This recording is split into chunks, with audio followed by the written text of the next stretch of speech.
Oh, there we go. Looks like we are live. I figured I would do a little random live stream thing because I have been doing some experimental stuff on Amazon where they have a streaming thing going there, and I can just as easily stream here. So I'm going to be looking at my phone a little bit because I can change the little product carousel on Amazon while we're going here, and I'll keep an eye on the stream as well.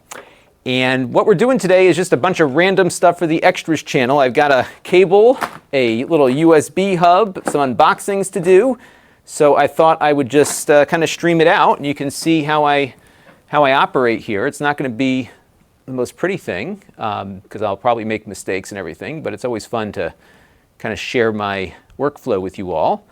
So as you are watching here, just leave a chat, and as I'm in between takes, I will stop and chat with you. I am able to do this until the wife and kids come home. Normally I take my dog out around 5 o'clock or so, but it's been like horribly rainy here, so we'll see how this all works out. We got some people in the YouTube chat here, so Jason and Spuds and BB Garnett are here, so welcome.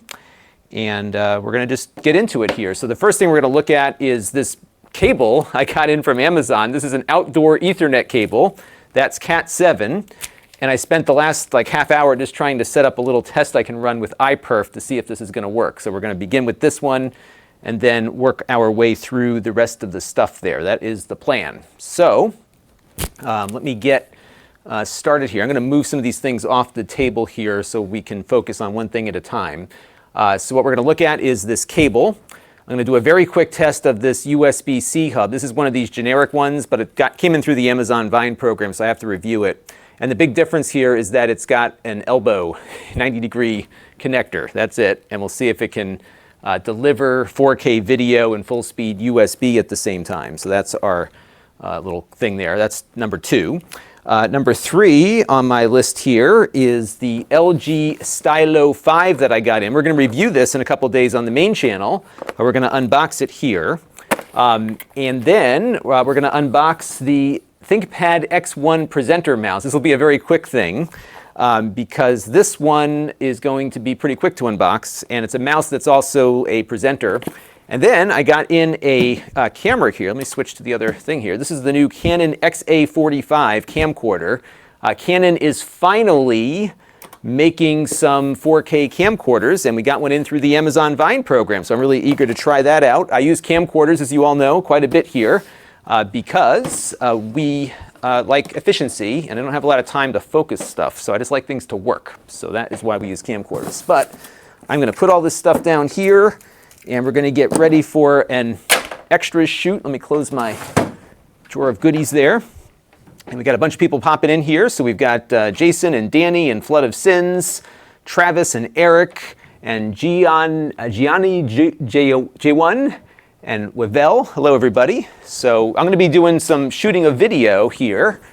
So you'll see me kind of recording stuff. This will all show up on the Extras channel. Tonight on the channel we're going to have the review of that Lenovo portable display. And then tomorrow my new Fire TV comes in, and they say it's faster than the old one. So we're going to get that going pretty quick. I'm hopeful that we'll see enough of it tomorrow afternoon and evening that I can get a review up tomorrow night. That's my goal because I really have to hustle on those. So as soon as it gets here, we can review it. And my mail got here like just now, so it's going to be a long night perhaps tomorrow night. We'll see. All right, so John and Tech with Sean are here, and Russell and a bunch of other folks. So welcome everybody, and I'm going to just start recording. I can record on my TriCaster at the same time that I'm streaming to all of you. Hello Victor, thank you for coming. So you're going to see me kind of like doing my recording thing, and then I'll stop and say hello to everybody. And then once the kids get home, I'm out of here because I got to make dinner for the whole family. So that is my plan. All right, so this thing here is what we're going to start on. This is just a cable. But everything needs to be tested if I'm going to review it, especially on the Extras channel, because we have to show how it all works, and that is really important. So let me just check my email here. A couple more things coming in here. Okay. All right. I'm trying to get my CES trip planned as well, and that is always a nightmare. Okay. I'll get to those after we finish the stream. Okay. So I'm going to hit record, and this is the Cat 7 Ethernet cable. I don't know exactly what this thing is, so I need to look this up real quick. Well, I know it's a cable. I mean, I know that. Hello, third. Welcome. And you're just going to see a stream of consciousness today because I'm trying to get a couple of little mini reviews done. I'm part of the Amazon Vine program, so I get a lot of stuff in. A lot of it you see here on the channel, but a lot of things are just kind of written reviews or quick little extras channel things. And if you're not subscribed to my extras channel, you're missing stuff because I review stuff like this. Really quick, kind of, 4 or 5 minute videos. A lot of unboxings, and you can find that at Lon.TV/extras. And I might do a little more live streaming on that channel just in case. I don't like to overload subscriber boxes, so that's part of what we do here. So who makes this thing? Cat 7 LDK. Well, I'm not going to say that on this. There's LDK. We're just going to call this the LDK COK. That's the name of the thing there. All right. So we're going to kick it off here. Record. 3, 2, 1. Hey everybody, it's Lon.TV, and we've got a quick one today. We're taking a look at an Ethernet cable. Yes, it is a cable. What I found interesting about it is that it is a very thick Ethernet cable. It's built for outdoor usage, and we're not going to be able to test it outdoors over the long term, at least not today, but we will be able to see if it can meet its Cat 7 rating here, and we've got some 10 gigabit Ethernet stuff we're going to hook this cable up to see if it can deliver those speeds. This cable is designed to be used outdoors again, so you may not need this for indoor usage, but it's here if you need it. This is about $20, a little under $20, and this one is a 50-foot cable, and it really actually feels a lot like coax, but in fact it is just a twisted pair Ethernet cable. So we're going to hook this thing up here and do an iPerf test on it in just a second, but I do want to let you know, in the interest of full disclosure, this came in free of charge through the Amazon Vine program. However, all the opinions you're about to hear are my own. Nobody is paying for this very quick review, nor is anyone reviewing or approving it before it gets uploaded. So let's get into it and see how this thing works. All right, so that's the first step. We'll stop recording there.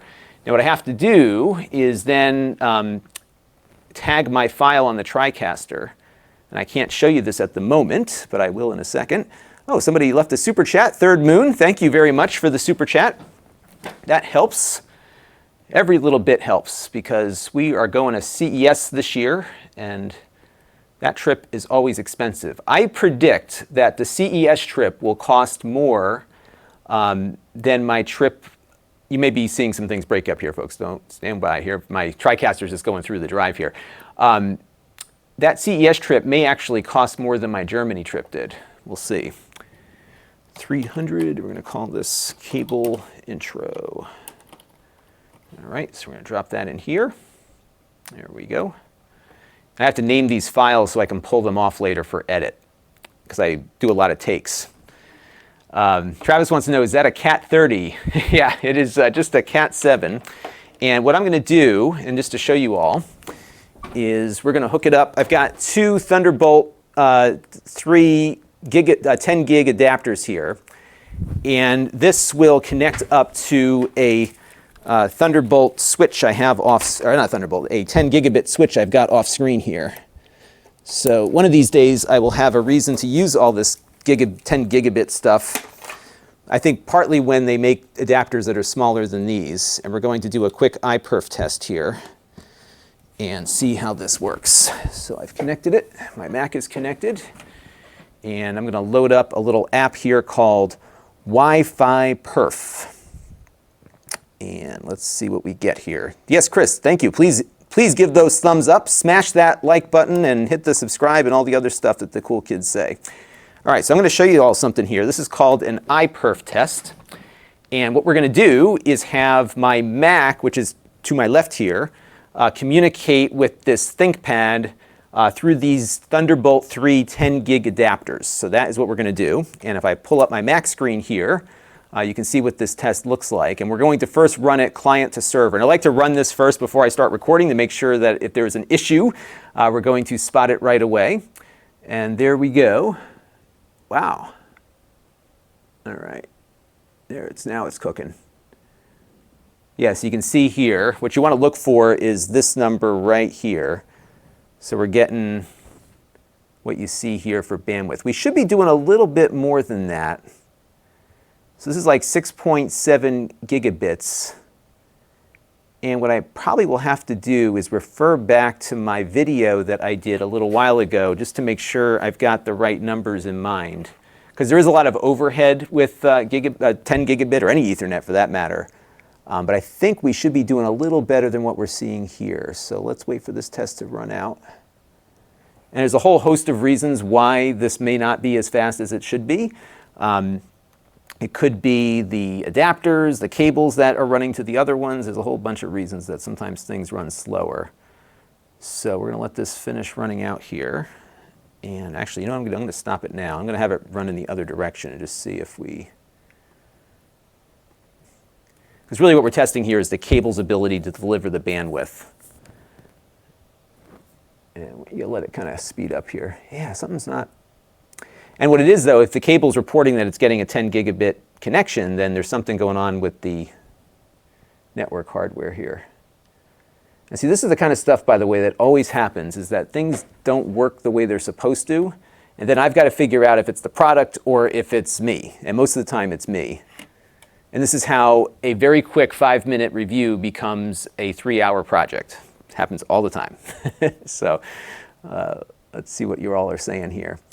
So BB Garnett wants to know, does Amazon look at your reviews? Nope, they don't look at them. The only thing they make sure I do is to stay within the bounds of their policies. So you can't do certain things, but they don't have any control over the review itself. All right, so I'm going to run this one more time here, and what I'm going to do to troubleshoot this is if the results, yes, we're still running about 6.6. So now the question is why? So the first thing I need to do is go back to my review that I did a while ago, and I do a lot of this, by the way, and just see what I got the first time I did this, and then we can figure out exactly what's happening here. So we're going to go check my channel, 10 gig, and I just kind of look at my old content actually as a reference guide here. So I'm going to go over to my thing here. I've got an iPerf test, and let me show this up for you all. And I'll pull this up on screen for you. And this is the test I did of this same switch before. So you see what we should be getting is that. Okay, so now I know what it's supposed to be because I've now referenced back to my original stuff. So now if it's the cable, we may have something going on here. So what I'm going to do next is we're going to pull this cable out, and I'm going to try to get my switch closer so I can hook up one of the cables that I know was delivering me that better speed before. So let's put this over here. Well, it can reach. Okay, so let's put this right here. By the way, I was going to be streaming the Mr. stuff to you. I was getting a new thing in today, and it took too long to get here, so we're doing this stuff instead. All right, so now I got that reconnected, and let's jump back to the iPerf test, and we're going to run the same exact test now with a different cable that I know can deliver higher speeds. And if we jump back over here, yep, it is exactly the same. So we do not have a faulty cable here. What is likely happening here is that the machine that I am connecting to is not able to, with this adapter and driver combo, deliver the speeds that we're looking for. So now we've got to go find something else because I have to demo this and I can't just show something that's not accurate to the product here. So what I need to do now is probably go upstairs and get my wife's Mac and see if we can figure that out. So let's, okay, yeah, so it's doing about 7 gigabits, but we should be doing more than that. Okay, so next step is we're going to turn off this thing here, and I am going to go upstairs and get my wife's Mac and see if we can do a little better. So let me run upstairs here. You'll hear me, but you won't see me. And she's not home right now. Nobody's home. And we're going to go grab her Mac, and we're going to plug it into this thing and see if this does any better. Yeah, it's killing me. I've got stuff waiting for me in the mailbox, but it is like raining outside. Really bad. And I do plan to stream more often, everybody, because I like to stream. It's great to connect with everybody, and I've been busy on Monday nights the last couple of weeks, so I haven't been able to visit with you all for our things there. All right. Actually, Paul here makes a very good point that troubleshooting does make him calm. And it's true, because you got to figure out what's going on here. You know what's funny? I've been doing computer stuff for so long that it actually helps you in other parts of life too, because most problems, especially with computers, are solvable either with more money, which is usually the case, or through troubleshooting. And that is something I do quite a bit. So now I've got my wife's computer here. Let me just log into it, and we're going to connect up the Thunderbolt adapter to that. And I know both of these adapters can do the 10 gigabit speed. But see, this is the trap I run into now, because we want to demo the cable running at 10 gigabit speed, because it is a Cat7 cable. And if my hardware is messing up, we can't really demo it, and now there's nothing to show. There's nothing to talk about. So this is how a little thing becomes a big project. And it's okay, because that is what happens. All right, so now we'll let my wife's computer boot up here. This thing is just in rough shape. She has to get the keyboard replaced.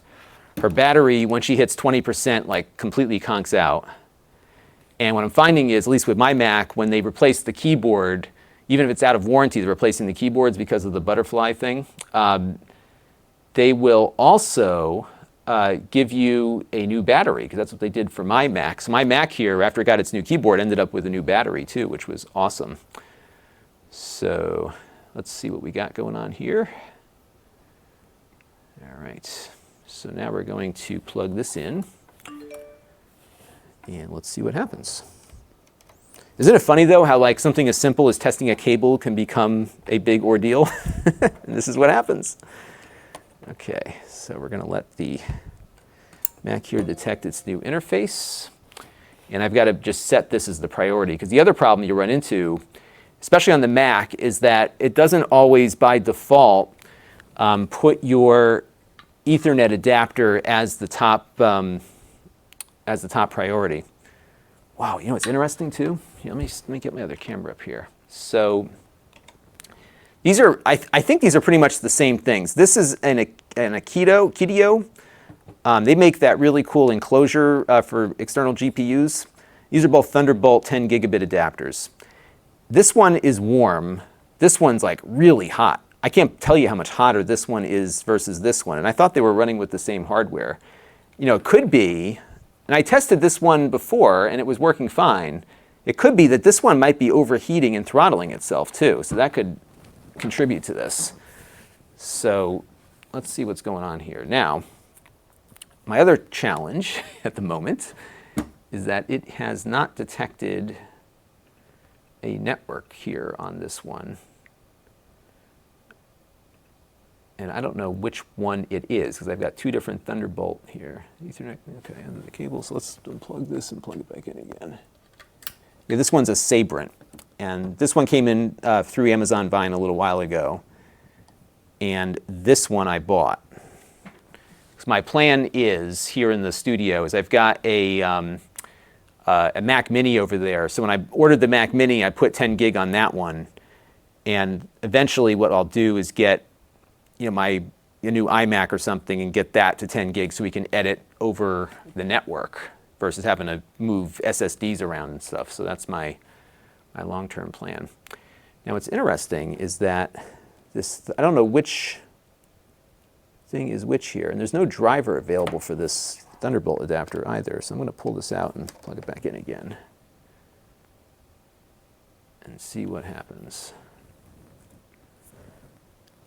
So let's do, okay, so network preferences.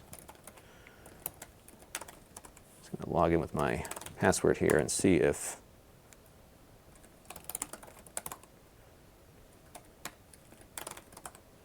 her keyboard is so messed up, I never know if I'm typing the right thing or not. You know, let me go back to her account and see if maybe that's...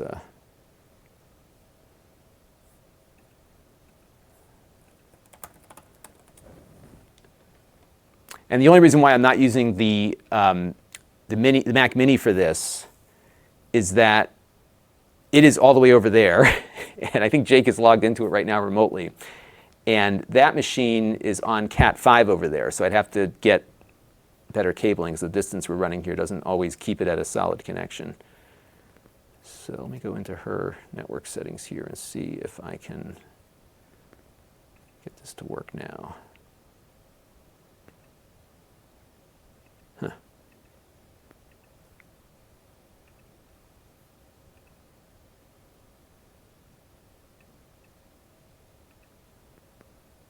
And she's running out of disk space too. I don't know what's going on.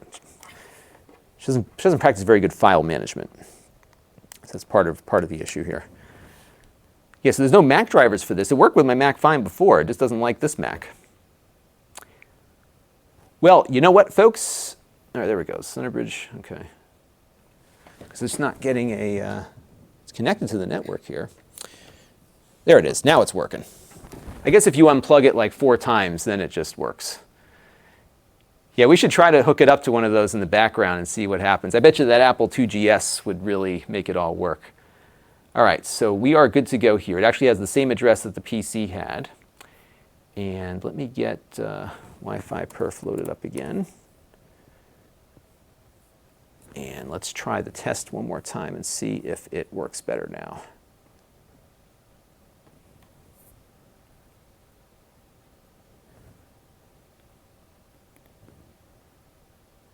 Yeah, it's still running at 6.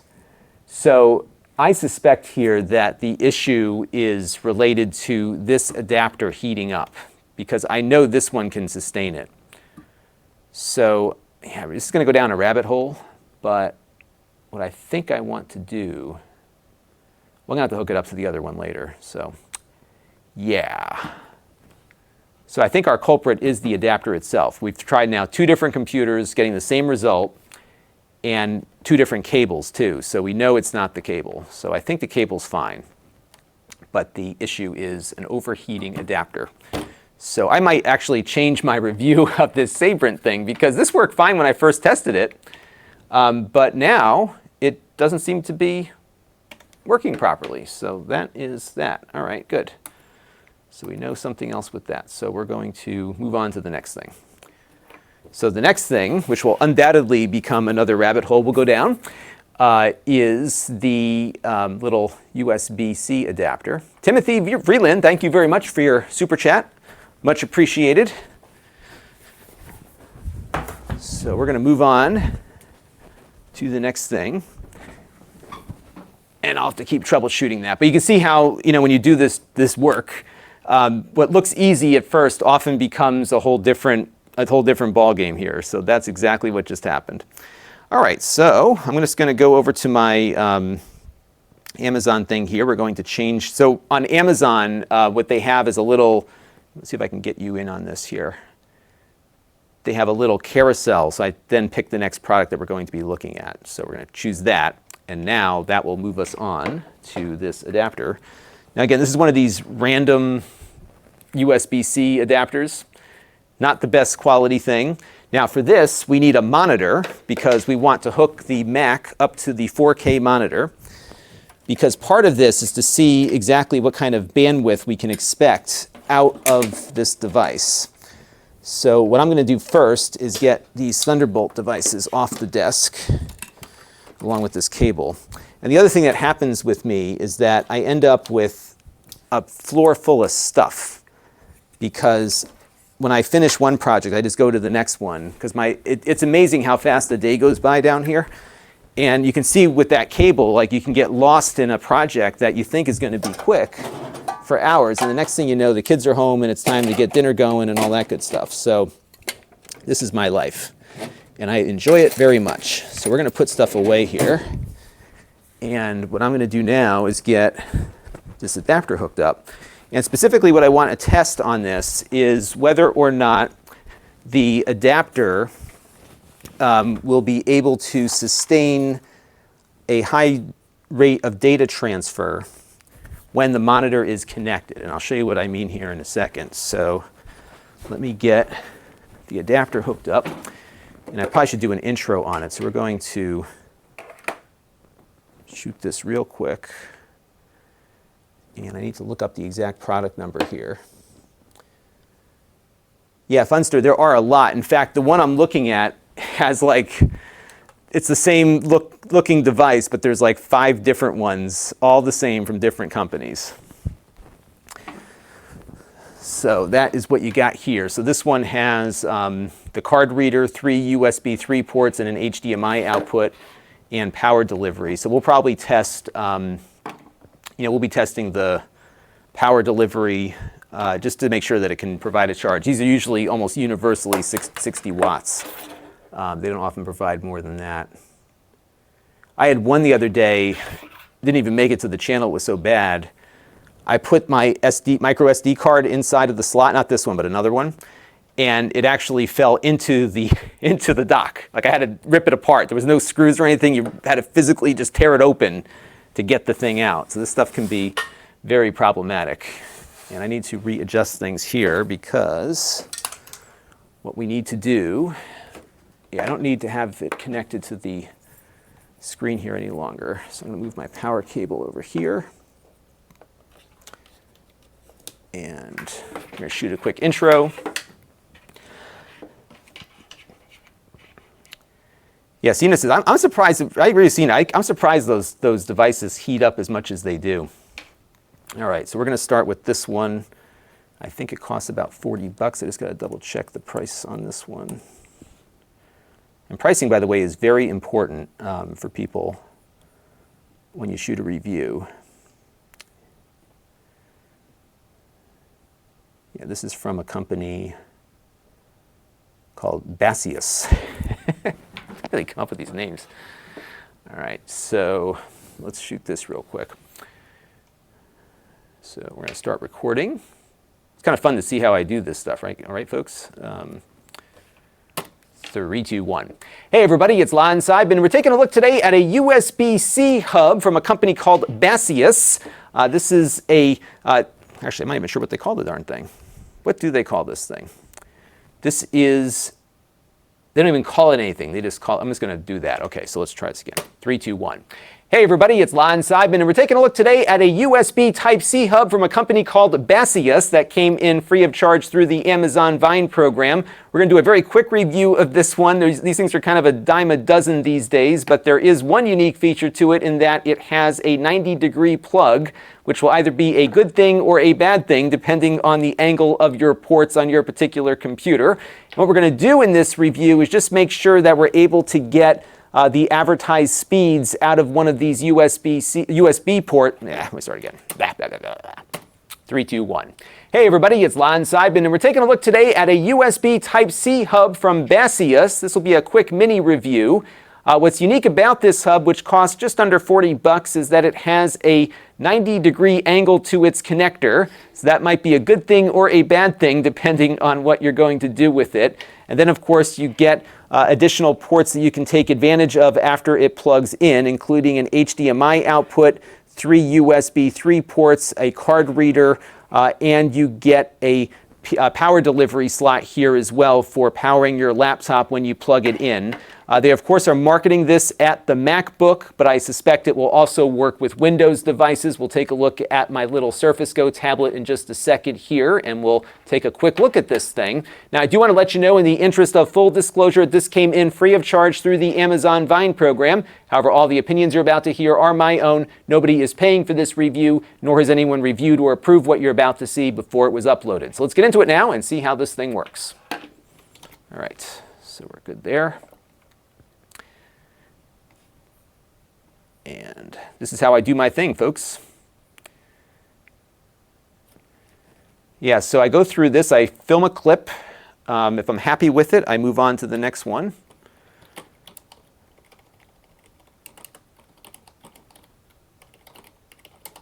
And that's it.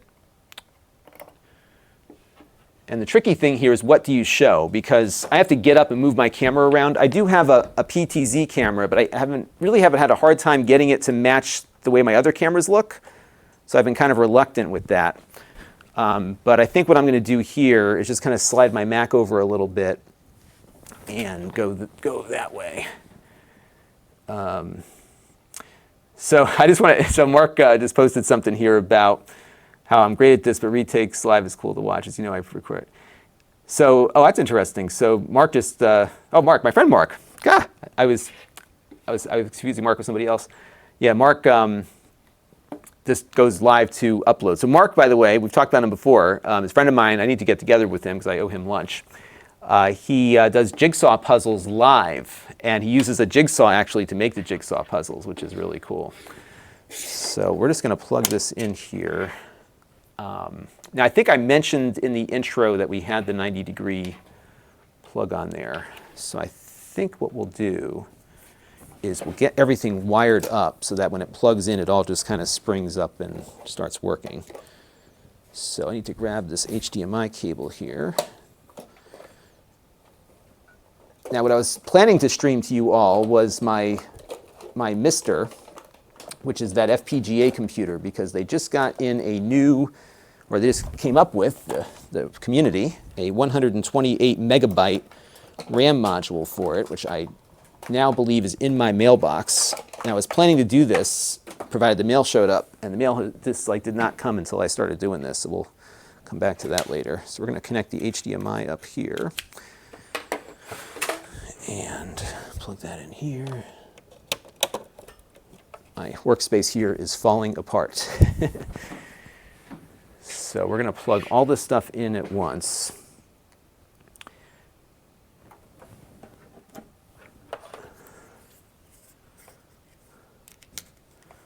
All right, we got that. And then we're going to plug in this, which is my, and I had a cable here for this thing. So we have a Samsung solid state drive. And what I wanted to test with this was whether or not we could get the full speed out of those USB ports on it. And I've got to find the cable that I had here a minute ago. What I need to do is take a week, and not just a day, because I've been taking days to try to straighten up and it hasn't been working. Because my biggest frustration right now in the workflow is that I spend a bulk of my time looking for things that should be in a spot. Because what happens is, and this is no one's fault but mine, is I take the stuff out, I use it for whatever I'm working on, and then I just leave it wherever it was, move on to the next thing, and then I can't find anything again. And it's been a real hassle. Triple wants to know what happened to the Cat 7 cable. Nothing happened to it. It's perfectly fine, but I am unable at the moment to demonstrate whether or not it can truly do the 10 gigabit, given the fact that our adapter is not working properly, and I have to patch in a bunch of stuff just to get it to work. And to be honest, it's really not worth it for a cable review. So I'll come back to that one at a later point. So what I think we're going to do here is just plug it all in together, and we'll talk about what happens when that occurs. So I'm going to move the monitor this way a little bit. I think what I want to do is maybe do a quick test run to make sure that we get everything together here. Now what's cool is that you can't really see it, but there's a little light that lights up when it gets power. So that's neat. And what I need to make sure is that this monitor is plugged in, which it isn't. All right, yep, plug the monitor in. All right, there we go. And let's see what happens here. All right, so we've got that going. And now I need to make sure that the monitor is at 4K. By the way, this only supports 30 hertz 4K, so you're not going to get your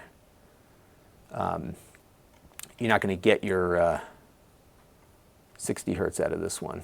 It looks good. It looks nice, but you can tell when you move windows around, it's here, check this out. It just doesn't, well, you're at 30 anyhow, but you get it, the idea. It doesn't look great. Rotterdam wants to know, is Lon short for Alonzo or Lonbert? No, it's not short for anything. My mother wanted a name that would work when I was a little kid, because my grandmother called me Lonnie, but also something that would work when I was older. So they went with just Lon, L-O-N. But I do believe from the name book that she was using that Lon is a derivative of Alonzo, but that's not what my official name is, just L-O-N. So yes, no glorious 60 FPS, right? It's HDMI 1.4, I believe is probably what it is.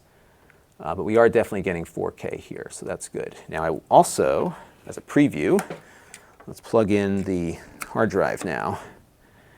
And what I like to run for that is the Blackmagic disk speed test. 'Cause we don't need to go through all the, all those other tests that we do with the Crystal Disk Mark for this, because we just want to see raw bandwidth out of this.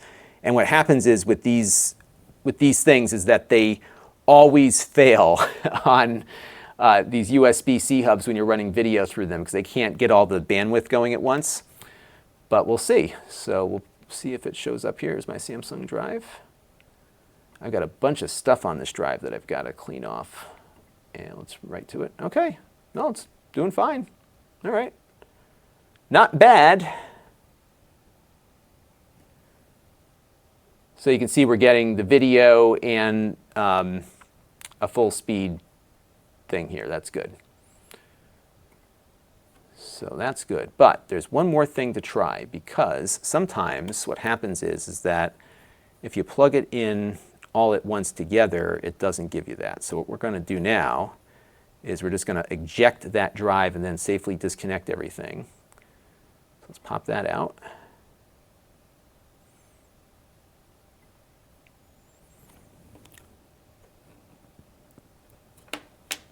And then we're going to pop it back in.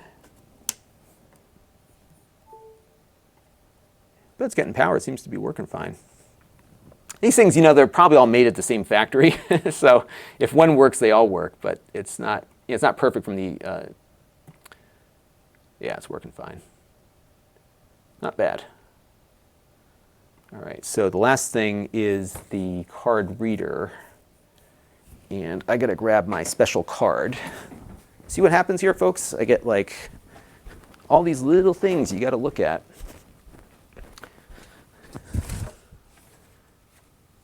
And there is a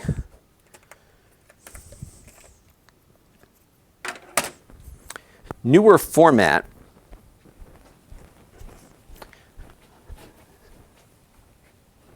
SD card, which I believe is the UHS-2. And what you'll get with a UHS-2 card is an extra set of pins on it.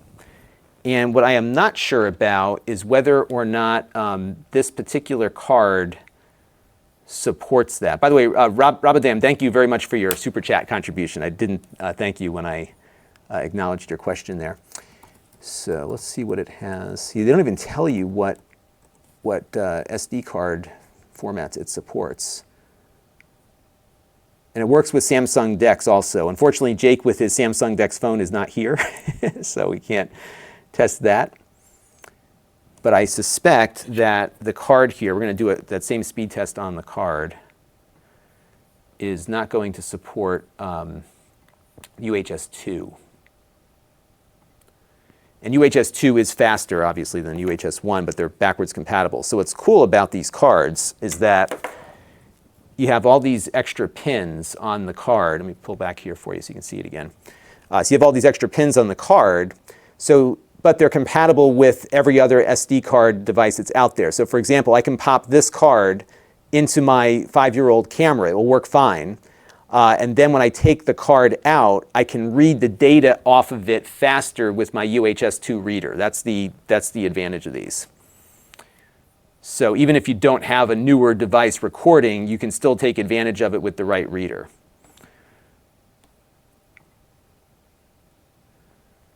Someone's asking if I'm interested in security camera reviews. Actually, sort of. The problem is with the security cameras is that those are also like this USB hub, kind of a dime a dozen thing. And I often grab these from the Amazon Vine program because I could use them in other areas. I can use them for things here around the channel. But with the security cameras, my biggest gripe with them is the monthly fees that everybody charges. That drives me crazy. And then a lot of them are just not.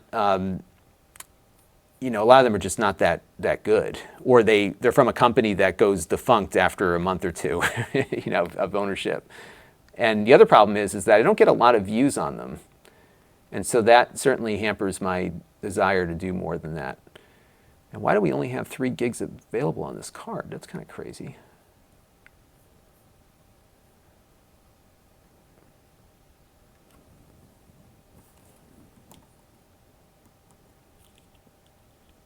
Boy, that's weird. I'm telling you, it's one of these days, like nothing is working predictably here. And I think it's the right, yeah, it's got to be this. I got nothing else plugged into it. There's nothing on this card. Oh, here it is. This is where that stuff is. Got it. This is some footage. Now I got to see what footage this is.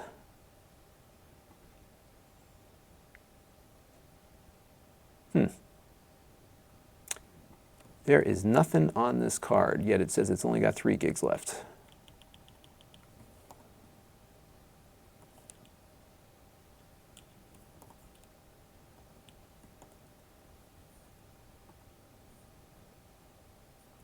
Maybe something in the trash. Yeah, it shouldn't have trash in there either because it's... See, this is what happens, folks. This is like the gremlins are just working their...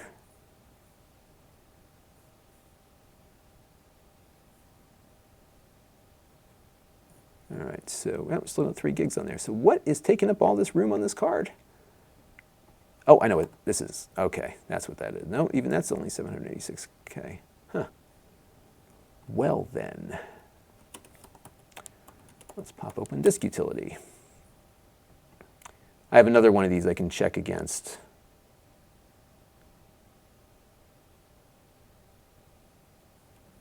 I don't understand what's going on with this. There's nothing on this card. A little Final Cut and see if there's anything else on it here. So, Rudresh, with the with doing something like a security camera setup thing, the part of the issue is that I'd have to set it up here in my house, and then I'm stuck with whatever I set up. I am having a video coming up in a couple of days with the what did I do? What's the name of that thing? The Blink cameras. In fact, that one's been like sitting in my queue. I just haven't had a good time to kind of run it in there. Yeah, it must have a hidden partition on it, which is weird. All right, I have another card I can pull out for this purpose here. So let me go grab that one out of my other camera. Be right back, folks. This is like, all of this was supposed to take like 5 minutes just to do this one real quick and then the other one and we would have been done. But we've just got all sorts of problems today.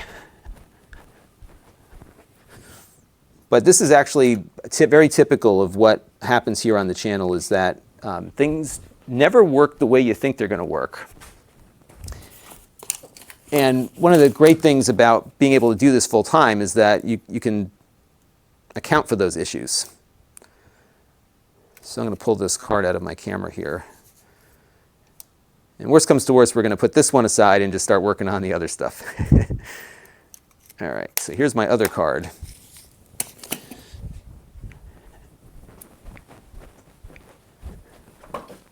So I've got another one. Again, same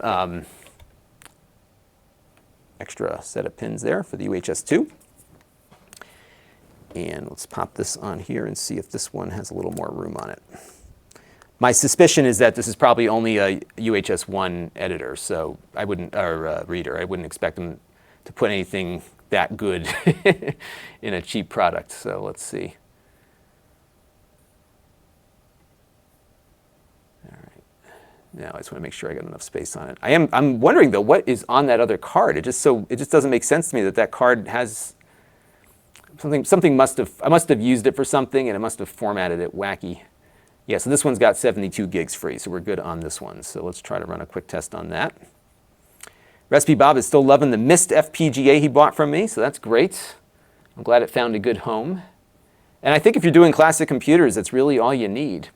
On the Mister, they did just, yeah, so if you look over here, maybe hard to see, but we're only getting like 20 megabytes per second.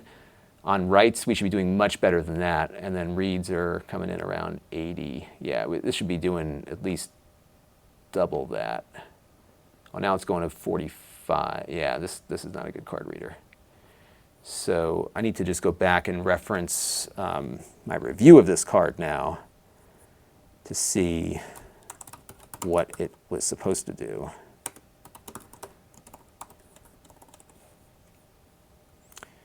And here it is. It's amazing how cheap these SD cards have gotten. It's just crazy. I'm just going to go back down to my review and see what it was. Yeah, so this card should be writing at about 100 megabytes per second and reading well over 200. So the card reader is definitely slow. But the good news is that yeah, all right, so I think what we're going to do is just cut over here, and I'll probably just cut in some B-roll of that test running. So I'm going to do that first, and I'll just have Jake edit that together. And this is the thing, every time you get one of these little hubs in, there's just a ton of work that you have to do to get all the different components tested. But we are going to plug in the Samsung drive here and do a little test on that. So we're going to go select the Samsung, open that, and we're going to cut in really close here.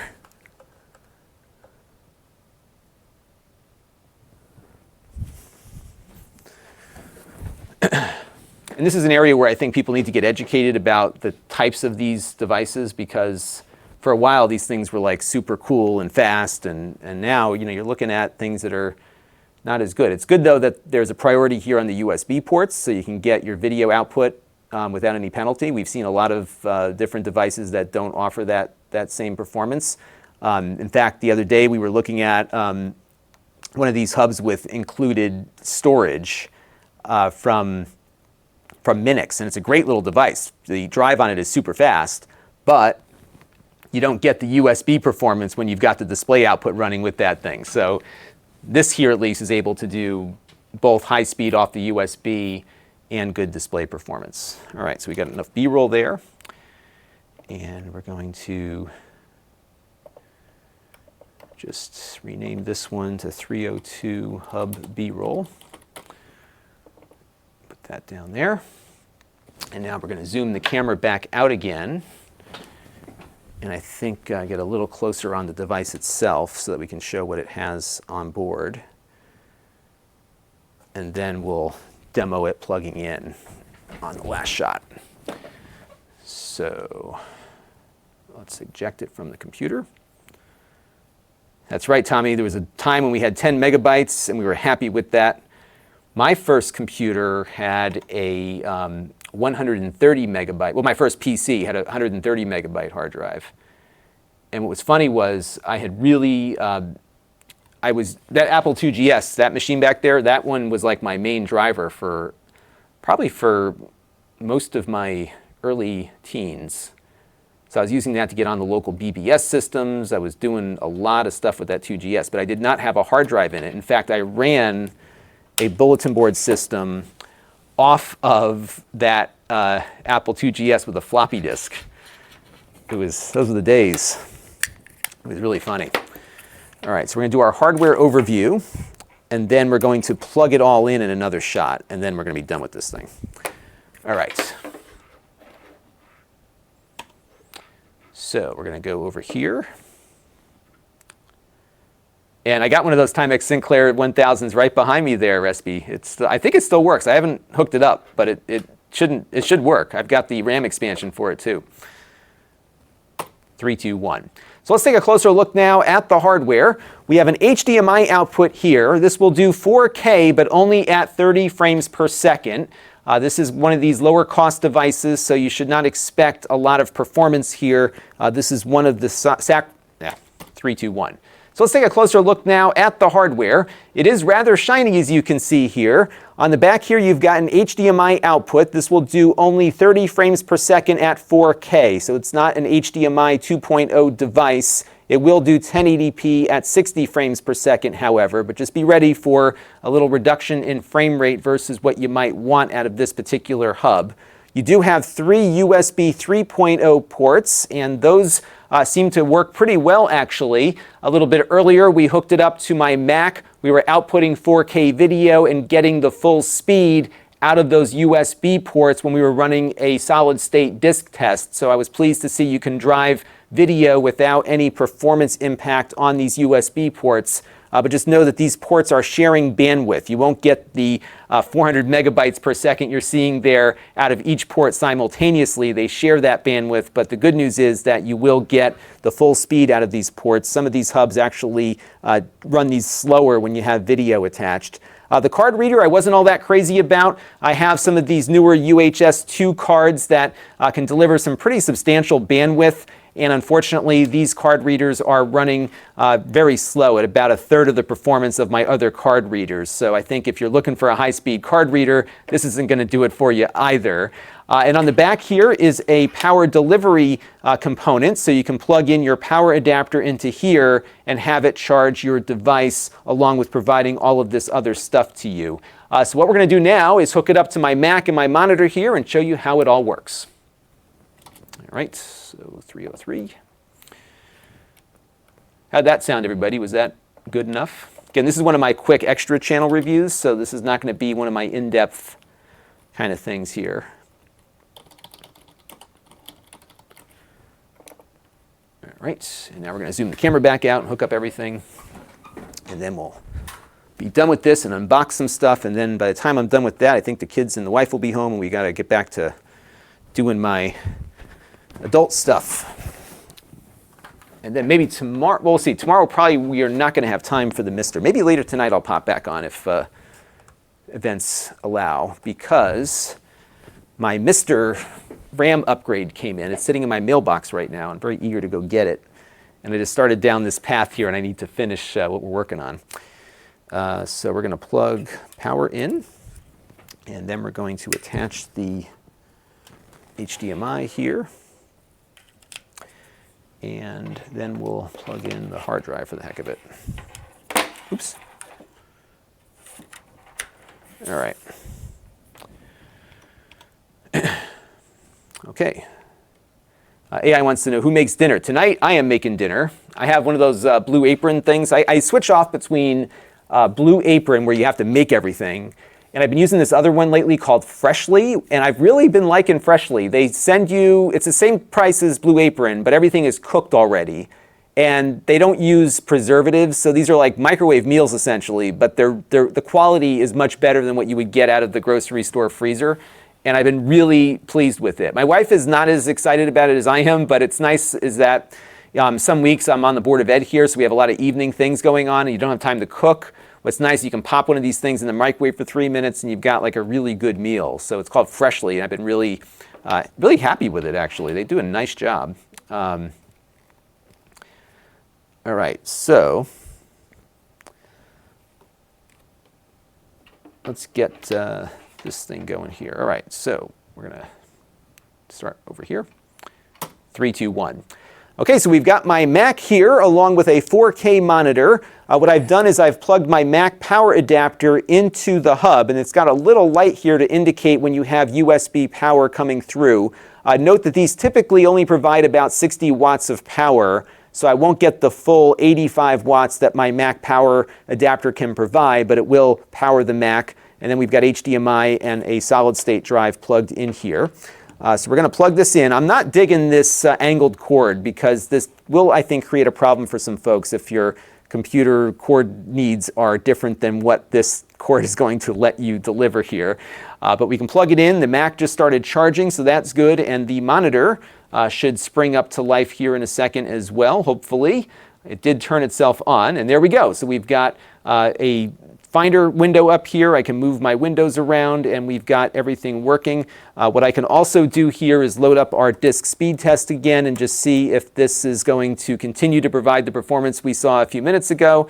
So I'll drag that over here to the second monitor, and we'll just go ahead and select my Samsung drive here and give this a shot and see if this thing can still work the way it did a few minutes ago. A lot of times here on the channel, things don't always do that.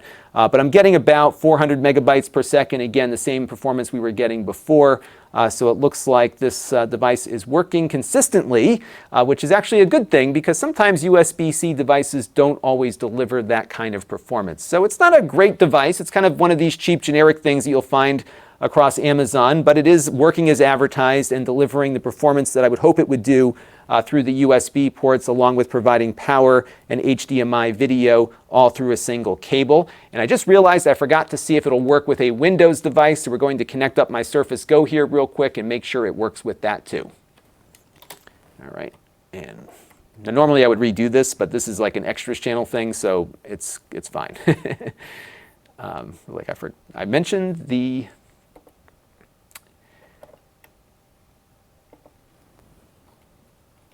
it does not work with the switch. Not much out there does, unfortunately. And to be honest with you, I'm really nervous about connecting things to my switch, given some of the issues that third-party USB-C devices had with it earlier. We're going to call this Mac connection. All right, so now we're going to disconnect everything here.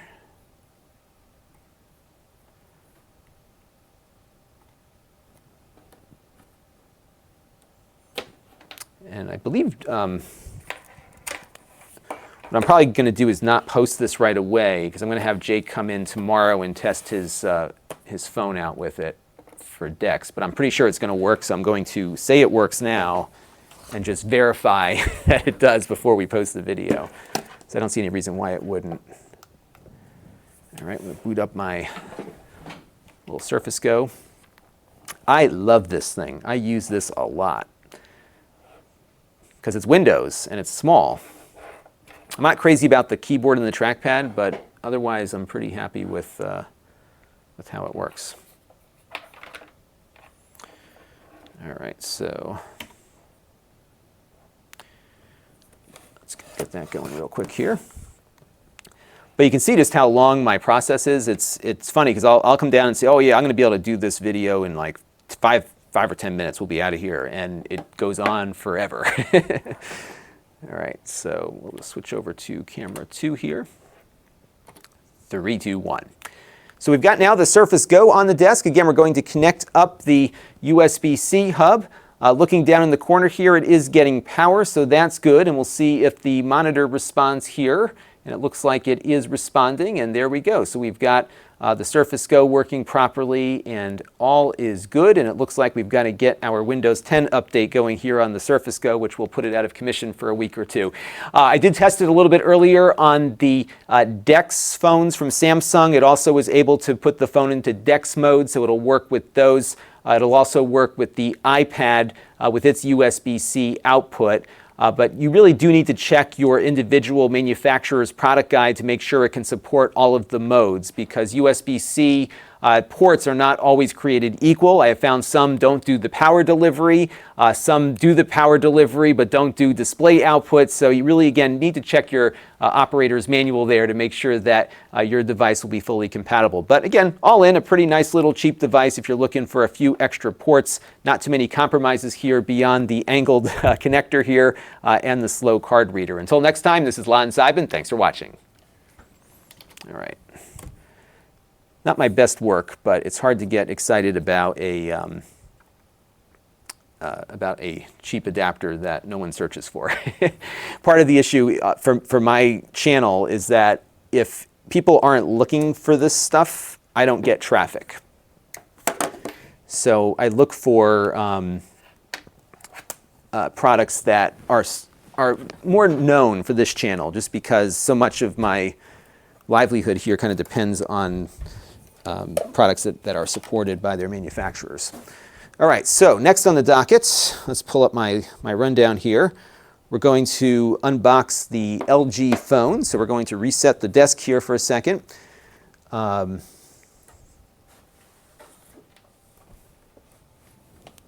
get that going. Ooh, hopefully nothing falls over here.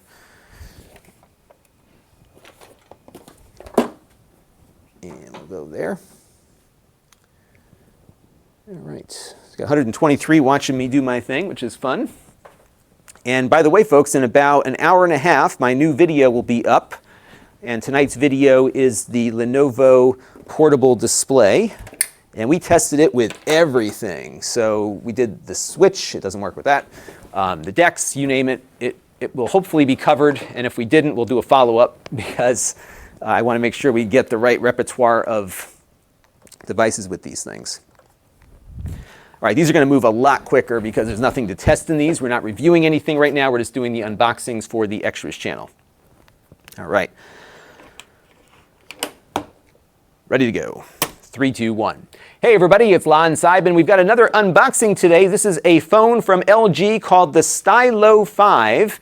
This is a lower cost phone, kind of sits in the mid-tier, around $200 give or take. And this is something that came in free of, actually this is one of these Amazon Prime supported phones. 3, 2, 1. Hey everybody, it's Lon.TV. We've got another unboxing today. This is the LG Stylo 5. And this phone is running just under $230 at the time I'm shooting this video. I believe that's the price from Amazon if you are a Prime member. So this is one of the Amazon subsidized phones that has the Amazon apps already installed. Now we're going to unbox it right now, and then we're going to have a full review on my main channel at Lon.TV in a couple of days. Now I do want to let you know, in the interest of full disclosure, this came in free of charge through the Amazon Vine program. However, nobody is paying for this unboxing, nor is anyone reviewing or approving the content you're about to see before it goes up, and all of the opinions you're about to hear are my own. So let's get into this box here and see what we got inside. They have a screen cleaner, which is nice, a nice little cloth there. This is the phone itself. So it's about the size of like a Samsung Galaxy Note. Kind of looks like one too, at least the older one. And let's get it unwrapped here. Nice shiny back to it. It looks like it's got another layer of plastic here on the back. There it goes, yep. There it goes. Don't you love that? All right, you got a sticker though, ew. A sticker there on the back. And it's actually very lightweight. It almost feels like there's no battery in it, but it doesn't look like the battery is replaceable. A lot lighter than I thought it would be. And again, we'll have a full review with all the specs and everything coming up in the main review, so be on the lookout for that. So what do we got here? We've got our volume rocker. You got your SIM card slot here. I'm guessing you could probably put in an additional SD card there as well. Fingerprint reader here on the back along with a single camera. We'll test the camera out in the full review.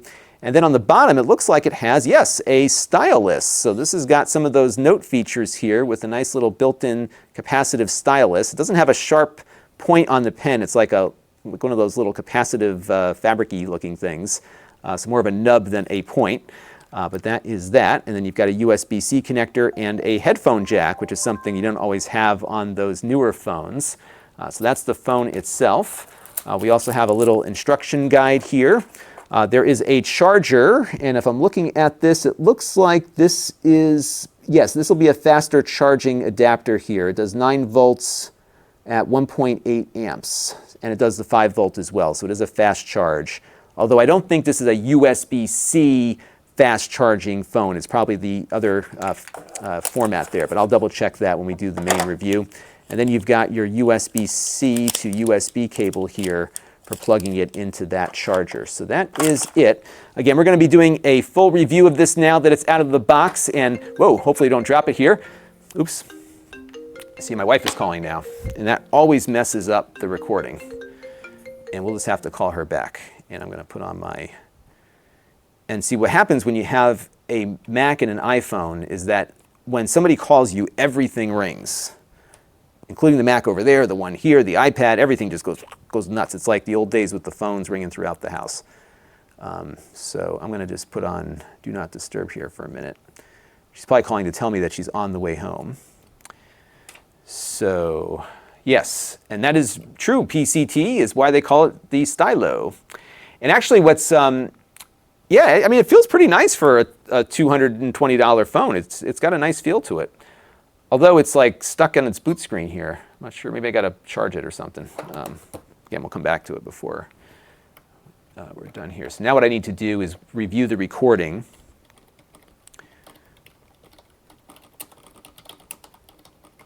And see where we can cut.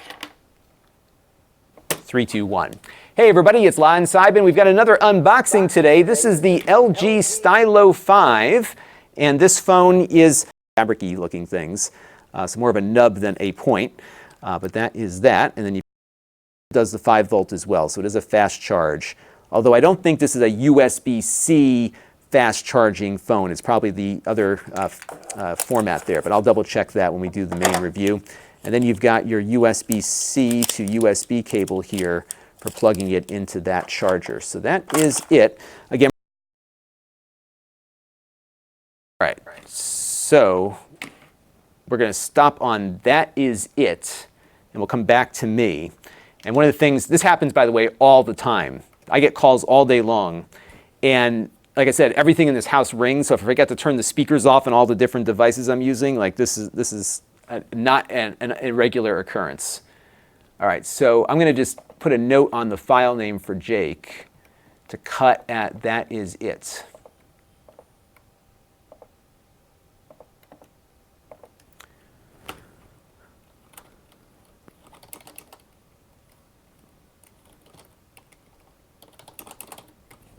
And that will be it.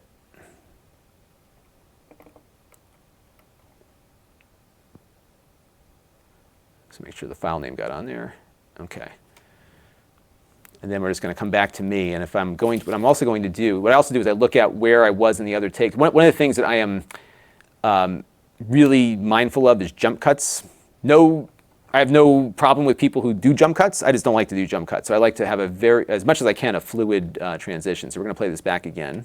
That charger. So that is it. Again, we're going to be doing what I'm doing is right as I say that is it, I'm reaching for the phone. So I'm going to kind of continue that movement here as we go. It'll be fun when you guys see this on the channel so you can see what goes into just making a very simple unboxing sometimes when my phone is ringing. So 3, 2, 1. 3, 2, 1. So we're going to have a full review of this soon on the main channel at Lon.TV, but on the surface here, it looks like a pretty cool phone for the price point, and of course there will be a lot more to unpack here, so stay tuned for that full review, and until next time, this is Lon.TV. Thanks for watching. Boom, fixed. So that is done, and now we're going to unbox the camera, and hopefully I get that camera done before the garage door opens and the kids come home. All right, so, because today it's a school night tonight, so we've got to get them. I don't think they had baths this morning, so we got to bathe them. It's going to be a busy night here. So I got a 6-year-old and a 3-year-old. And the 6-year-old is getting to be more self-sufficient, which is good, but they generally don't do things without very tight supervision directing them to the objective. So that's a little conclusion. All right, so we're good there. And now we're going to unbox the camera. Shut the phone off here. It's a nice phone for the money. What's amazing is that people don't realize that you can, if you don't need all these bells and, like I think about my dad. My dad's got like the Samsung Galaxy phone. He'd be fine with this. He doesn't need that. And that's, I think, what happens. People buy these fancy phones and they don't need it. I bought the iPhone Pro 11 because I use the camera a lot. And I like the camera system. And I do a lot of extras channel stuff with it. But you don't always need that, so that's part of the thing here. So let me zoom out a little bit. This I'm actually excited about, and what was interesting is I've been getting cameras from Amazon for years, and when I was doing my little video startup that kind of led to this, I was getting cameras right when I needed them to put out in the field. It was really amazing. So I've always been grateful to Amazon for those opportunities. All right, so we're going to get going here, and we're going to switch over to the camera. And I'm actually really excited about Canon finally going to 4K. So I've been using a Sony camera, which I really also like, a PXC70. Has a larger sensor than this one. So the PXC70 has a 1-inch sensor. This is like a half an inch. And that camera's been great, but Canon has the best autofocus system I found. And for the things that I do, I'm very utilitarian, which is why my set just looks like, it's out of the 90s, because it's just a camcorder doing this. And the reason is that I come down here, I turn on a switch. This is what I do. I turn on my TriCaster, I turn the lights on, and I turn the 2 cameras on, and I sit down and start recording. I don't set up anything. It's just ready to go. And from my workflow perspective, as I pump out a lot of video, having camcorders really makes a difference. And I'm probably going to say this all over again when we do the recording here. So let's get into that real quick. Ready? 3, 2, 1. Hey everybody, it's Lon.TV, and we're taking a look. Actually, we're not taking a look, we're unboxing. 3, 2, 1. Hey everybody, it's Lon.TV, and we're unboxing today a new camera from Canon. This is the XA45. And this one kind of sits in between the professional market and the consumer market. So you can call this a low-end professional camera or a high-end consumer one. And this video camera is a camcorder, which is a little different, of course, versus the mirrorless SLR cameras that are out there, and of course some of the regular SLRs that Canon makes and Nikon makes, for that matter, that also shoot video, and of course Sony. We can't forget them either. I'm going to start again, as I'm getting a little into the weeds there. So let's do it one more time. 3, 2, 1. Hey everybody, it's Lon.TV, and it's time for another unboxing. And today we're going to be opening up a box here for the Canon XA45. Now this is a prosumer camcorder, which means it records video mostly. That's its primary objective. And these are really helpful and useful cameras for doing things like what I do, which is trying to get as much content pumped out as possible, and you don't want to worry about all the equipment working properly. In many cases with a camcorder like this, you turn it on and start recording, and generally it provides you with an image that's in focus, that can easily switch focus between different things that you're looking at, and gets you off and running very quickly. They're great for news gathering, for example. We use camcorders, of course, both here in the studio and also when we're out in the field, because I don't like futzing around with stuff. I just like to get my content produced and sent out. And that's where you might want to look at a camcorder. We're going to be unboxing this right now, but I do want to let you know, in the interest of full disclosure, this came in free of charge through the Amazon Vine program. However, all the opinions you're about to hear are my own. Nobody is paying for this unboxing, nor is anyone reviewing or approving it before it gets uploaded. And then we'll have a full review on my main channel at Lon.TV. Now, what's exciting about this camera is that this is shooting 4K finally. Canon has been very late to the party on this by a couple of years. So it's good to see them finally doing some 4K cameras. I wasn't sure if they were going to stay in the camcorder market, because a lot of times these cameras have been the same from one year to the next. And this is a prosumer device, which means that it can sit at the low end of the professional market or the high end of the consumer market, depending on where you're going with it. It doesn't shoot 60 hertz, it shoots at 30 frames per second only, and we'll explore a lot of its video quality in the full review. And looking at it here, it feels a lot like the 1080p cameras that Canon's been putting out for a long time. It actually feels identical to those. So if you've been using some of these higher end Canon camcorders, you get a sense as to what it looks like here. Now there's a 40 and a 45, and the big difference between them is the video output options that you have on it. So this one, because it's the 45, has an SDI out, whereas the 40 only has an HDMI output. This one has both. So if you are looking to output SDI, this is definitely going to be the one you're going to want to look at. So this is the camera. There's more in the box though. So what else we have in the box is, of course, a power adapter. This looks to be the same adapter they've been using for a number of years now, along with the same battery. We'll get into battery life and all that stuff in the full review. There's some screws here because there is another component that screws into the camera if you want to use it. We have a lens hood and cover here that attaches to the front, but you can also leave it off and just use the included lens cap, but I'll probably put that lens hood on. And as we dive deeper into it, we've got a little thing for the wire here, a little magnet thing. We've got a microphone mount, and there's something else. There it is. Okay, and the other thing that this camera has, because it is more on the professional side, is that you have audio inputs, balanced audio inputs. So if we can take it out of the thing here, we'll have a look. And there you go. So now this will attach to the hot shoe here on the front, and it actually connects to the back of the camera here. So you can see that connector there, and we'll put it together like so. And it looks like you gotta be real careful with these things. It's got some tight pins on that. So we'll get everything lined up here. It doesn't seem to go in all that nicely here. Let me unscrew. Okay, these screws were kind of blocking it. So what happens is you slide that in and then screw those shut. So let's get that connected. There we go. That's much better. And we can get it all fastened down here. You definitely want to make sure these screws are in tight. I'm going to do it just with my fingers right now, but you might want to get a screwdriver in here and get it a little bit more secure. And just tighten this end up here, and then you're good to go. And you still have a shoe on the top that you can connect a light to or something like that. So it's pretty compact, actually, not bad for the price point here. This is about $1,700, which is competitive with other camcorders like this. You're not going to get that look that you'll get with an SLR, especially with a really nice lens on it, but you can get some decent bokeh with these if you're zoomed in. The low light typically isn't always the best, but like I said, we'll have a full overview of this and its capabilities on the main channel very shortly. Not too many controls here. It relies on the touch screen, so we'll explore some of your options with that. It looks like also there's an option here for an infrared remote. You have 2 SD card slots here, so you can have dual recording or have one card roll over to the other when you fill it up.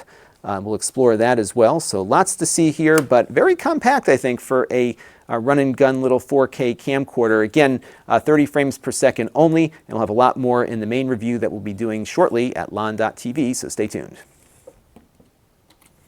All right. I don't know if it is a 6G SDI Soundman. I will check the manual here real quick and see if it mentions if it is or not. I would hope it would be, given that it's doing 4K.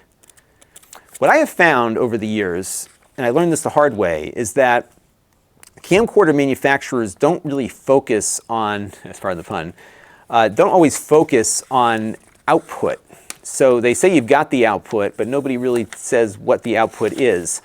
And why I say I learned that the hard way is that when I was doing this channel initially, by the way, that was a one-take wonder right there, wasn't it? When I was doing this channel initially, I had my cameras running via HDMI into my TriCaster. And I had these, actually the older version of this Canon camera, I had 2 of them. And they were not outputting 30 frames progressive out of the HDMI. And I only learned it when YouTube or Final Cut made a change to how it sent video out. This is a whole long story, but needless to say, it was outputting 1080i into the TriCaster. And so you would see these jagged lines on all these edges here, because you could deinterlace it, but you often get jaggies and other things that are the impact of that deinterlacing process. And the result was I had to find a camera that would output HDMI at a progressive 30 frames per second into my TriCaster, because this TriCaster is the cheaper one. It doesn't have SDI inputs. And believe it or not, the only cameras that allowed for full progressive 30 frames per second HDMI are these 2 JVCs that I have here, which are in the same category as this one is. And I got those cameras about 2 or 3 years ago. And I like them quite a bit, but they don't have a very good dynamic range to them. So when I've got something white on the desk here, it gets blown out significantly. It's hard to get those things looking proper. I got to check the specs on this because I don't think it's got the, let me see. Usually there's like a little spec sheet in the back of the manual here. Yeah, I don't know if it is or not. So what I will do when I find out is I will put in a little graphic on screen to indicate what that is. So Soundman, that's right, he's got that TriCaster TC1. I've been playing with the idea of maybe getting one. B&H has a couple of used ones that they get every once in a while, so I might do that. I'll see what my tax position is like at the end of the year and if I have to make some IT investments. All right, so this is going to be 403 Canon unboxing. So there we go.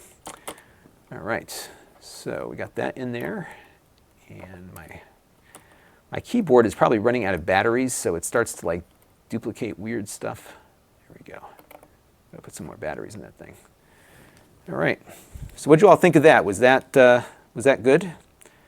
We got some. It's good to have some video experts in here watching this. Yes, Steelman says that the jagged edges are called sawtooth effect, and that is definitely what I was seeing. It was definitely a sawtooth effect there. So we're going to say goodbye to the Amazon audience here real quick, and we'll get back. Oh, what happened here? Hang on a second, folks. Amazon Live. Oh, they're making me log back in again.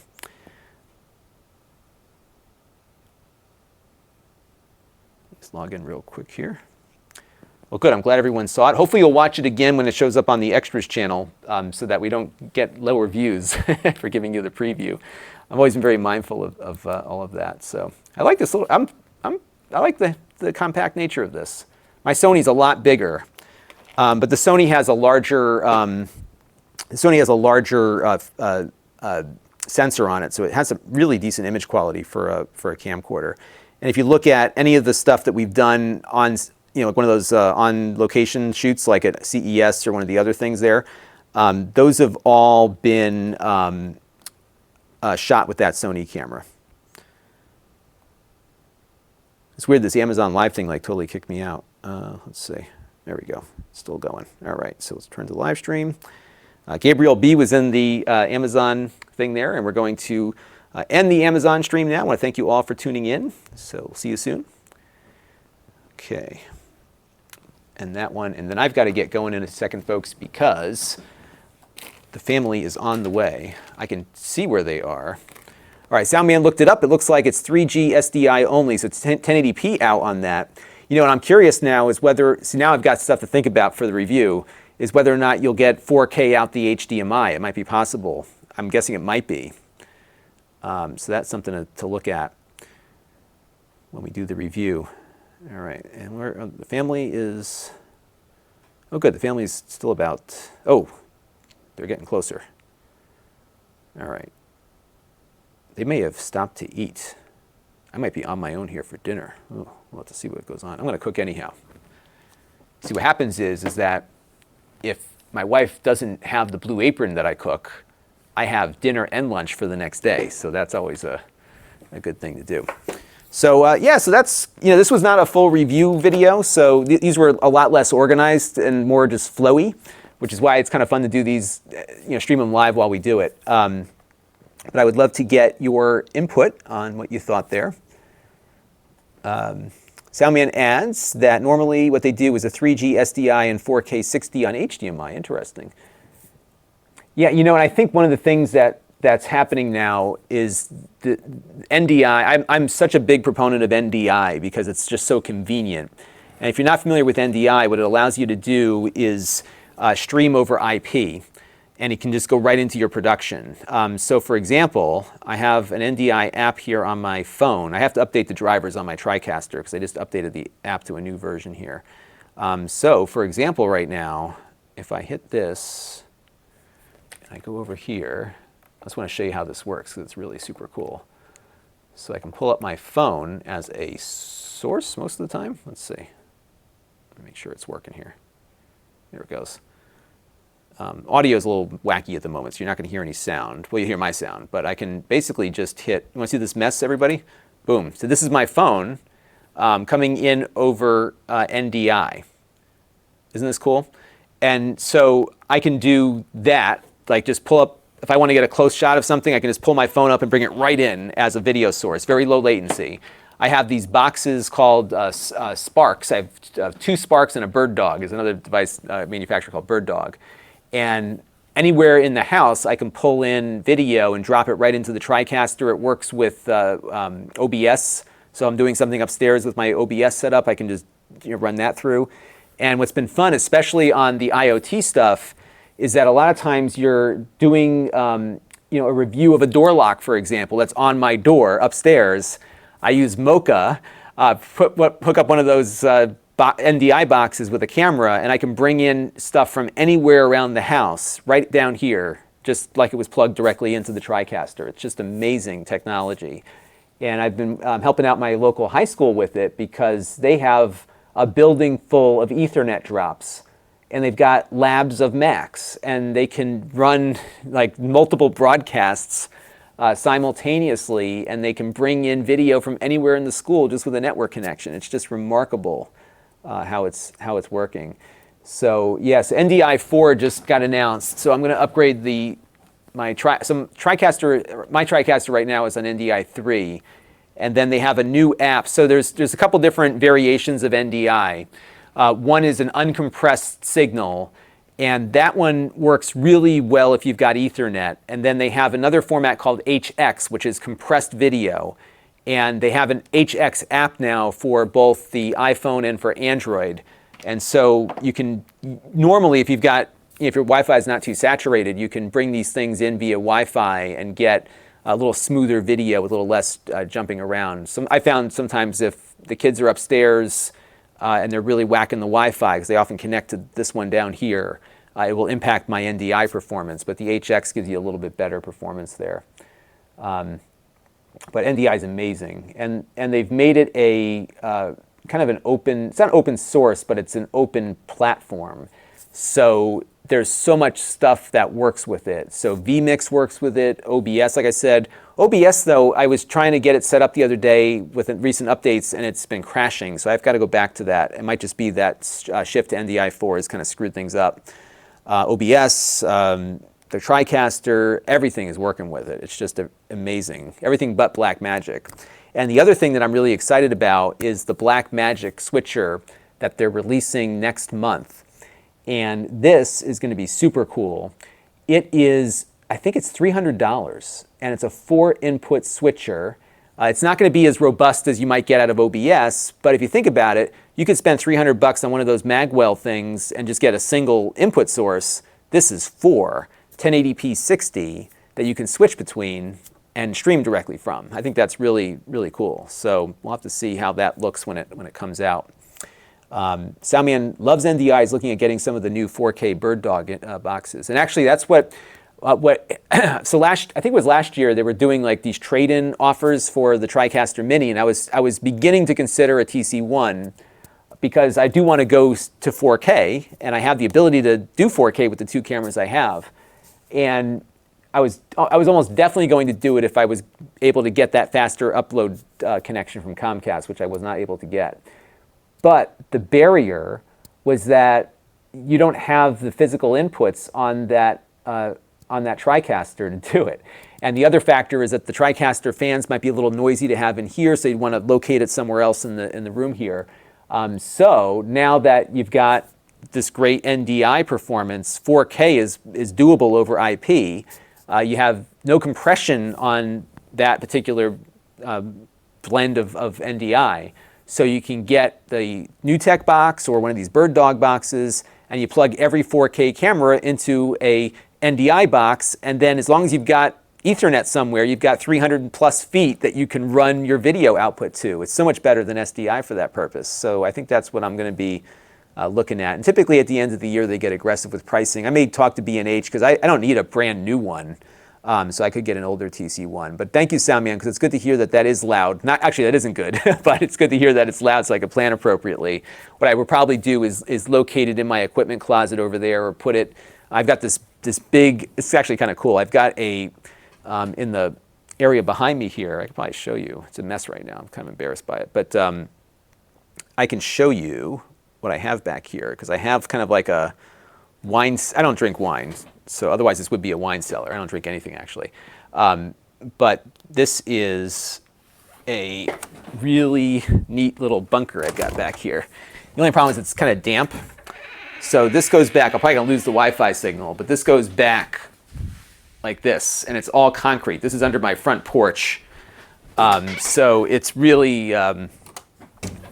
cool. So if we ever get a big hurricane, that's where I'm living.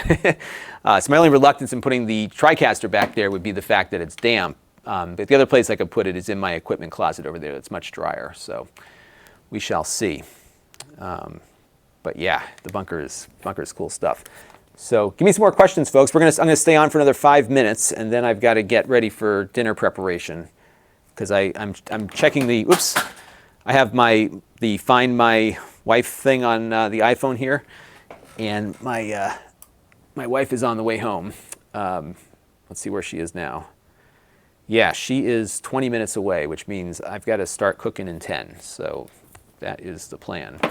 So I do the Blue Apron right now, and I am alternating Blue Apron with Freshly, depending on who's got what that particular week. Because the thing with the Blue Apron is that if I'm not crazy about all 3 meals they're offering, I skip and get the Freshly. Because I know the Freshly, they vary the menu a little bit. I'll show you the website. They vary the menu a little bit, but they typically they have like things that are always the same, so you know what you're getting. So that is the plan. So this week's Blue Apron was really good. I forgot what I got, but it's all some good stuff. And let me pull up the thing here. Yeah, the TriCaster Mini Soundman is not very loud at all, which is why I like it. So let me pull up Freshly's website here so you can check it out. Oops. See, this happens on, there it goes. See this? This happens sometimes on the NDI boxes. So this is my Spark, my Connect Spark. And sometimes you got to cycle it. And it actually might be the TriCaster interacting with it. So I may not be able to show you the screen here. Let's see. There we go. Oh, no, it's stuck. Let's see if it comes back. Probably won't. If not, you get the idea from seeing it here. So what they offer are, the menu options are often the same. They bring out new things, but then they have things so you know what you're getting. And so what's good is that if Blue Apron doesn't really have anything that great this week, I know I'll get a good meal out of Freshly. And again, with Freshly, you just put it in the microwave and it's done. They don't have anything like that's going to be crispy or fried or whatever, but it's all pretty good stuff. Here we go. So like this, they'll have a new item every once in a while, so I'm doing the chicken teriyaki to try that out. The salt content's a little high, so if you're sensitive to sodium, it's not such a great thing. But there's no preservatives. They actually are pretty good about making sure that there's not a lot of garbage going into the meals. And what you can do, what I like about it, because I'm very mindful of calorie intake. And so when I'm picking out my meals, if I go over here to change meals, for example, let me get that up real quick here. Let me pull it up real quick. If I go to change meals, you can sort things by the calorie intake. So I can sort by calories, and it goes from lowest to highest. So they've got a lot of stuff under 500 calories. I try to keep each meal under 500 calories if I can, and then it goes up from there. So they have some like high calorie stuff, but it looks like even at the high end here, you're only looking at 600 calories or so. So the calorie count isn't bad, and the meals are good. They're filling. The steak peppercorn is good, and you'd be surprised. This comes out of a microwave, and it actually tastes pretty good. So there's some good stuff, a lot of chilies that are good. My wife really likes the cauliflower bolognese thing that she's been doing. So good stuff. And if you want to try it, you can get, I think I can get $40. Yeah, so here, use this code if you want to try it. Go to refer.freshly.com/s/lon01, and then you will get something and I will get something. What does the friend get? The friend gets, you get $40 and I get $40. How about that? So if you click on that, refer.freshly.com/lon01, we can both have good meals together. This was not an ad, but something that you all might want to enjoy there. So, all right, good stuff. Okay, everybody. Well, this was fun. So you can see, this is like the workflow. Like sometimes simple things turn into projects. So that is what happens there. I want to thank Robadam, Timothy Vreeland, and Third Moon for your super chats. Very much appreciated. It's always nice to have those come in, and you get your name up in lights on the next wrap up, and we'll go from there. And yes, Anthony wants me to post that somewhere, so I'm going to post it here on the description of the video. So I'm not sure if it shows up for you all without refreshing. Here's the link to Freshly. For those curious, completely unrelated to the content, but it's in there. So I'm just going to save the description here. I think that should update when I click off of it. And I'll just call it an affiliate link, even though it isn't. So I'll get a referral code for that. All right, so that is that. Don't worry, I'm DeBrown. You can rewind. This will also go on my my playlist. I've got that Lon.TV/livestream playlist there, so we can check that. And oh yeah, so somebody else asked about this earlier. So Remix was asking about the Fire HD10. So I will order one if it just came out. I will check on it right now. I may have already ordered it, but I don't think I did. Let me see. But I did. Tomorrow I am getting in the new Fire TV. And this one they say is their fastest. So we'll have to see if it is the fastest or not. Tablet 10. Make sure I didn't already order one. Whenever those things pop up, I buy them immediately. Oh, okay, yeah. All right, I'm going to order it right now. Thank you for letting me know about that. So what color should I get? Should I get Twilight Blue? Yeah. because I always get the black one. I guess they're always black on the front. I'm going to get the blue one. And I'm going to pre-order it right now. And it will come here when it releases. 30% faster, they say. So I'm going to add to my cart. And then the new Fire TV is supposedly a lot faster also. And we can't ask him questions about this anymore, but as you know, Elias Saba, my friend, is working in that division now. So I would imagine he's having some impact on the things that they're doing there. All right, so... Oh, it's funny too, I was going through my office and I found like one of these prepaid Visa cards, and it had like $2 left on it, so I put it into my Amazon gift card balance, so it's going to help pay for that there. Okay. All right, so I'll place my order, and when that comes out, we will get it on October 30th. So thank you for letting me know about that. I don't get, it's funny, I get all this stuff from Amazon, but I never get their products. So I get cameras and all this other stuff that you see on the channel, but we never get their own products there. So yeah, we got that coming, and like I said, we'll also have the whatchamacallit coming tomorrow, the Fire TV, and that is going to keep me busy. And I'll be very motivated to get the review of the Fire tablet done on October 30th because the day after, of course, is Halloween, and we have to be out for that because the kids are very excited about Halloween.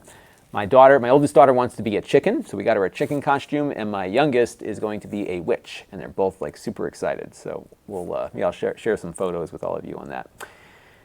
All right, Soundman says, I always like Amazon saying something is faster when they all tend to be slowish. Yeah, so they are, it's funny, fast is always compared to what it's being compared against. And what's funny is like tablets were really driving on performance, and then they all just kind of fell out from the bottom, I think partly because people were not using the performance that they were delivering. Apple's been the only one that's really pushing, Samsung maybe to a degree, but Apple's really been pushing the performance envelope. But you could buy an iPad Pro. I've had my iPad Pro for a year. There is nothing that uses all the performance that's available in that device. So that is something to think about. Sammy likes the Fire TV Cube. Yeah, this new Cube is going to be faster than the old one.